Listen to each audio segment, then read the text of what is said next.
Hi hello ನಮಸ್ಕಾರ ಸ್ನೇಹಿತರೆ. ಮೊದಲು ಕನ್ನಡಕ್ಕೆ ಮಾತ್ರ ಸೀಮಿತ ಆಗಿದ್ದ ನಟ ರಿಷಬ್ ಶೆಟ್ಟಿ ಅವರು ಕಾಂತಾರ ಬಿಡುಗಡೆ ಬಳಿಕ ರಾಷ್ಟ್ರ ಮಟ್ಟದಲ್ಲಿ ಖ್ಯಾತಿ ಕೂಡ ಗಳಿಸಿದ್ದಾರೆ ಸ್ನೇಹಿತರೆ.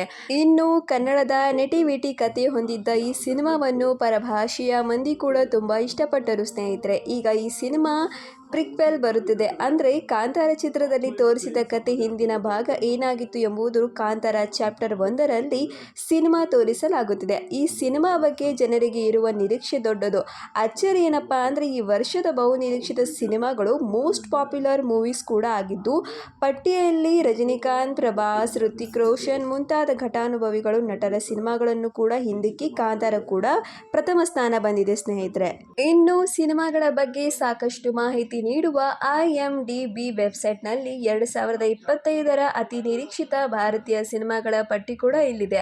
ಈಗಾಗಲೇ ಈ ವರ್ಷದ 4 ತಿಂಗಳು ಕಳೆದಿದ್ದು, ಮುಂಬರುವ ದಿನಗಳಲ್ಲಿ ಬಿಡುಗಡೆಯಾಗಲಿರುವ ಸಿನಿಮಾಗಳ ಪೈಕಿ ಕೂಡ ಅತಿ ಹೆಚ್ಚು ನಿರೀಕ್ಷೆ ಕೂಡ ಇರುವುದನ್ನು ಯಾವ ಸಿನಿಮಾಗಳ ಮೇಲೆ ಎಂಬ ಮಾಹಿತಿ ಈ ಪಟ್ಟಿಯಲ್ಲಿ ಇದೆ. ಇದರಲ್ಲಿ ಕಾಂತಾರ ಚಾಪ್ಟರ್ 1 ಸಿನಿಮಾಗೆ ನಂಬರ್ 1 ಕೂಡ ಸ್ಥಾನ ಕೂಡ ಸಿಕ್ಕಿದೆ. ಒಂದು ಕಾಲದಲ್ಲಿ ಕನ್ನಡದ ಸಿನಿಮಾಗಳ ಮಾರುಕಟ್ಟೆ ಚಿಕ್ಕದು ಎಂದು ಹೇಳಲಾಗಿತ್ತು. ಹಾಗಾಗಿ ಇಂಥ ಪಟ್ಟಿಯಲ್ಲಿ ಯಾವಾಗಲೂ ಹಿಂದಿ, ತಮಿಳು, ತೆಲುಗು ಸಿನಿಮಾಗಳೇ ಸ್ಥಾನ ಪಡೆದುಕೊಂಡಿರುತ್ತಿದ್ದು.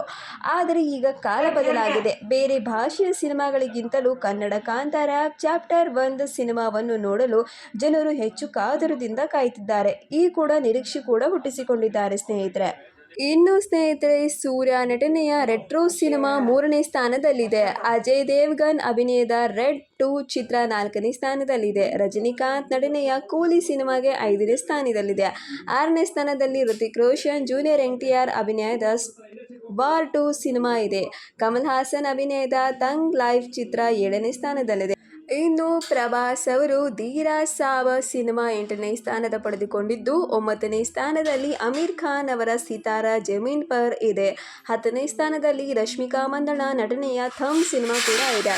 ಇಂಥ ಎಲ್ಲ ಸಿನಿಮಾಗಳು ಹಿಂದಕ್ಕೆ ಕಾಂತಾರ ಚಾಪ್ಟರ್ 1 ಸಿನಿಮಾ ನಂಬರ್ 1 ಸ್ಥಾನದಲ್ಲಿ ಪಡೆದುಕೊಂಡಿರುವುದನ್ನು ವಿಶೇಷವಾಗಿ ಈ ಸಿನಿಮಾ ಮೂಲಕ ಇಂಥ ಎಲ್ಲ ಸಿನಿಮಾಗಳನ್ನು ಹಿಂದಕ್ಕಿದ್ದಾರೆ ಕಾಂತಾರ. ಇನ್ನು ನಿರ್ದೇಶಕ ಮಾಡುತ್ತಿರುವ ಹೊಂಬಾಳೆ ಫಿಲ್ಮ್ಸ್ ಮೂಲಕ ಅದ್ದೂರಿಯಾಗಿ ನಿರ್ಮಾಣ ಆಗುತ್ತಿದೆ. ಅಕ್ಟೋಬರ್ 2ರಂದು ಸಿನಿಮಾ ಬಿಡುಗಡೆ ಕೂಡ ಆಗಲಿದೆ ಸ್ನೇಹಿತರೆ. ಇನ್ನು ಈ ವಿಡಿಯೋ ಮೂಲಕ ನಿಮ್ಮ ಅನಿಸಿಕೆಗಳು ಕಮೆಂಟ್ ಬಾಕ್ಸಲ್ಲಿ ತಿಳಿಸಿ ಅಂತ ಹೇಳ್ತಾ ಸ್ನೇಹಿತರೆ, ಇನ್ನೂ ಕೂಡ ಸಬ್ಸ್ಕ್ರೈಬ್ ಮಾಡಿಲ್ಲದವರು ಸಬ್ಸ್ಕ್ರೈಬ್ ಮಾಡಿ ಅಂತ ದಯವಿಟ್ಟು ನಿಮಗೆ ಕೋರಿಕೊಳ್ಳುತ್ತೇನೆ ಸ್ನೇಹಿತರೆ. ಇನ್ನು ಮುಂದಿನ ವಿಡಿಯೋದಲ್ಲಿ ನಾನು ಕಾಣಿಸಿಕೊಳ್ಳುತ್ತೇನೆ ಸ್ನೇಹಿತರೆ. Thank you, good bye, bye bye, see you.